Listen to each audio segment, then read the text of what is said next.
Hey there friends, I'm back again with a new tutorial video. In this video, I will teach you how to change text alignment in Word.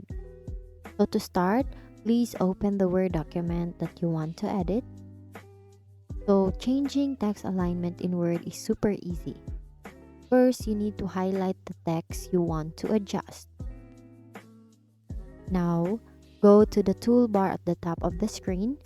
You'll see the paragraph section in which you can change the alignment of your text.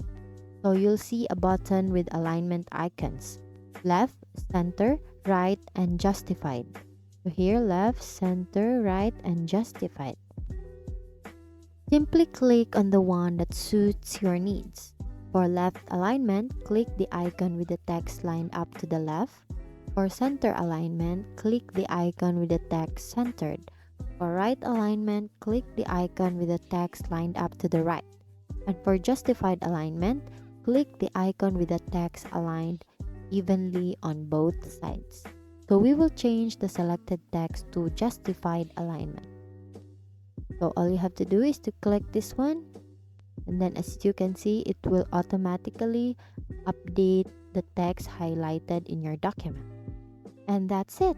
You now know how to change text alignment in Word. It's that simple.